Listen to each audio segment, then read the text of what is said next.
2021년 3월 24일 수요일 새벽 설교 말씀입니다. 누가복음 21장 20절에서 28절까지 말씀, 종말을 예고하신 이유라는 제목으로 오늘 새벽 말씀 보도록 하겠습니다. 오늘 말씀은 종말의 시대에 어떠한 일들이 일어나는지 예수님께서 구체적으로 말씀하십니다. 먼저 예루살렘의 멸망과 또한 이 시대에, 이 세대에 마지막이 어떻게 일어나는지 두 부분으로 나누어서 예수님께서 말씀하시죠. 군대가 예루살렘을 둘러싸 포위하는 것을 보면 멸망의 날이 이룬 줄 알라고 말씀하십니다. 예루살렘과 성전 파괴는 무자비한 군대의 공격에 의해 이루어질 것이라고 하시죠. 그때에는 유다에 있는 자들은 산으로 도망할 것이요, 예루살렘 안에 있는 자들은 그곳을 떠날 것이요, 성 밖에 있는 자들은 굳이 예루살렘으로 들어가지 말라고 말씀하십니다. 예루살렘을 멸하러 오는 군대와 맞설 생각을 하지 말고 산으로 피하고 오히려 예루살렘을 버리고 떠나라 하십니다. 예루살렘을 구하려는 목적에서나 예루살렘이 안전한 피난처다라고 생각하지 말라, 그런 시도조차 하지 말라는 말씀이죠. 왜냐하면 예루살렘은 멸망할 것이므로 더 이상 안전한 피난처가 되지 못하기 때문에 그렇습니다. 더 나아가서 이 날은 보수의 날이기 때문이기도 합니다. 하나님께서 이스라엘의 죄를 징벌하시는 날이기 때문입니다. 하나님께서 이스라엘을 징벌하시는 날이므로 누구도 그 재앙을 피할 수도 없고 돌이킬 수도 없는 날이 되는 것이죠. 그런데 하나님께서 이스라엘의 죄악을 징벌하시기 위해 예루살렘을 멸하시는 이 일은 기록된 모든 일이 이루어지기 위한 것이라고 오늘 본문에 말씀하십니다. 기록된이라는 이 표현은 구약 성경에 기록된 내용을 가리킬 때 사용하는 표현입니다. 즉 예루살렘 멸망은 구약 성경에 기록된 모든 것, 선지자들을 통하여 예언하신 모든 일들을 성취하시는 것이라는 말씀입니다. 따라서 이 말씀은 예루살렘 멸망이 하나님의 단순한 징벌, 당시 이스라엘의 죄악을 징계하시는 일시적인 징벌, 앞으로도 계속 반복될 수 있는 일반적인 징벌이 아니라는 것이죠.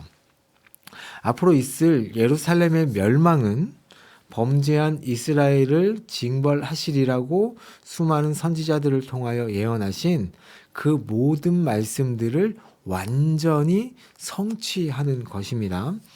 구약 성경이 선언한 그 모든 징벌을 그 완전한 분량대로 채우고 이루시는 징벌이 될 것이라는 뜻입니다.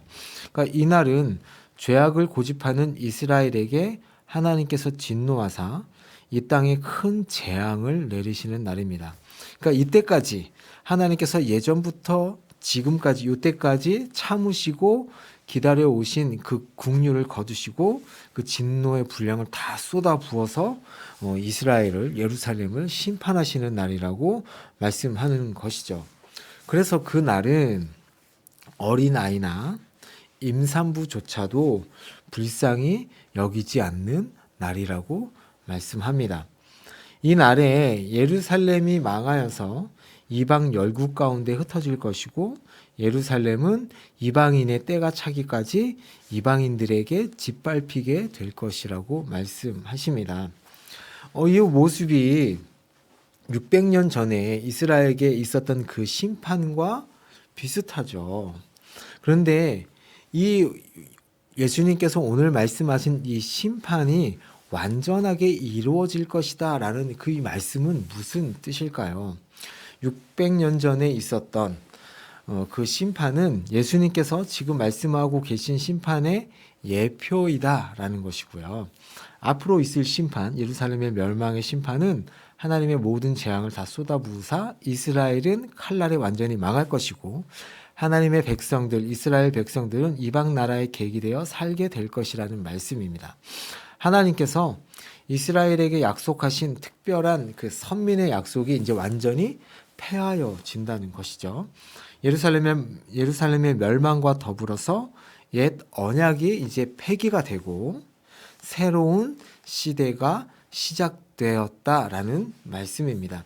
이 새로운 시대가 시작된 것은 예수님께서 이 땅에 오심으로 시작된 것입니다.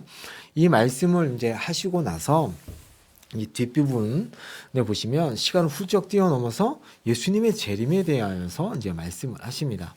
예수님의 초림과 재림의 시간을 한 묶음으로 해서 말씀하시는 것은 그 기간이 얼마나 되든지 간에 종말의 시대가 이제 시작되었다라는 것을 얘기하시는 것이죠.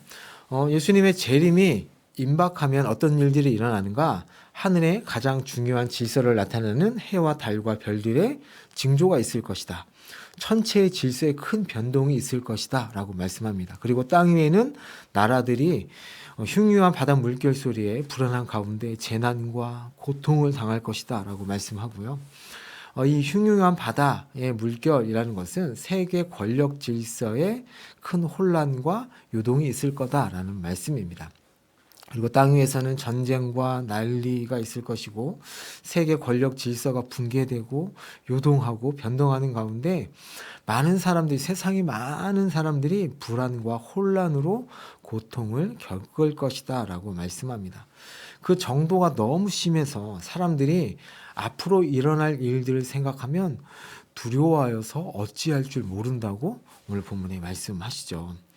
요즘을 보면 이 코로나가 끝나도 더 큰 바이러스와 문제들이 일어날 것이라는 말들을 많은 학자들이, 많은 사람들이 하는 것을 보면 우리 예수님의 재림이 얼마 남지 않았나 하는 생각도 하게 됩니다. 자, 이제 하늘과 땅의 질서가 흔들리고 무너지는 이때에 예수님께서 구름을 타고 큰 권세와 영광으로 재림하는 것을 보게 될 것입니다. 따라서 이런 두려운 일들이 일어나는 것을 보면 너희는, 그러니까 믿는 자들, 택함 받은 너희는 오히려 굳건히 서 있으라 말씀하십니다. 왜일까요? 이 두려운 징조들은 소망 없는 세상 사람들에게는 어떻게 할 수 없는 공포와 불안의 원인이지만 우리 믿는 자들에게는 그렇게 고대하고 고대하던 그리스도의 재림의 징조이기 때문에 그렇습니다. 예수님의 재림과 더불어 우리가 영육 간의 완전한 구원을 얻을 수 있기 때문에 너희는 굳건히 서 있으라고 말씀하시는 것입니다. 환난과 핍박의 시대에, 혼란과 불안의 시대에 믿는 자는 세상이 슬퍼하고 기뻐하는 대로 똑같이 너희들도 그들과 같이 그렇게 슬퍼하고 힘들게 있지 말아라. 꿋꿋이 서서 그 머리를 들고 다가올 미래를 소망하며 너희는 살아야 한다라고 말씀하고 있는 것이죠. 마지막 시대의 징조들은 그들에게는, 세상에게는 멸망의 징조이나 믿는 우리에게는 구속의 징조이기 때문에 그렇습니다. 자, 오늘 말씀을 정리하겠습니다. 천지가 개벽하는 날 사람들은 두려움에 빠지고 정신이 혼절할 것입니다. 그러나 우리에게는 깨어 준비하도록 사인을 하나님께서 주시는 것입니다. 세상이 혼란스럽고 두려움으로 가득 찬다 하더라도 믿는 자들은 두려워 말고 인내하며 믿음으로 서라는 말씀입니다. 그 날은 믿는 자들에게 구원의 날이기 때문에 소망의 날이 됩니다. 주님의 날은 분명히 옵니다. 그 날은 우리가 알 수 없습니다. 너무 그 날을 알기 위해 집중해서도 안 됩니다. 예전에 다미선교회처럼 그렇죠. 또한 반대로 그 날이 한참 먼 날인 것처럼 긴장감 없이 안일하게 사는 것도 우리에게는 바람직하지 않습니다.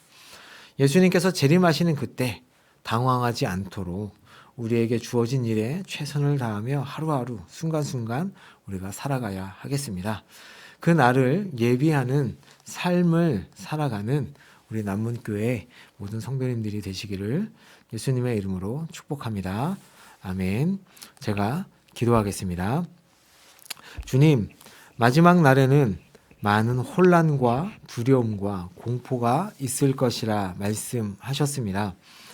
우리는 그때에 세상과 같이 흔들리거나 두려워하지 않게 하시고 믿음으로 꿋꿋이 서서 주님을 바라보게 하여 주옵소서. 끝까지 신앙을 버리지 않고 구원의 소망을 가지고 살아가게 하여 주옵소서. 주님 다시 오심을 예비하는 삶을 사는 저희들이 되게 하여 주옵소서. 예수님의 이름으로 기도합니다. 아멘.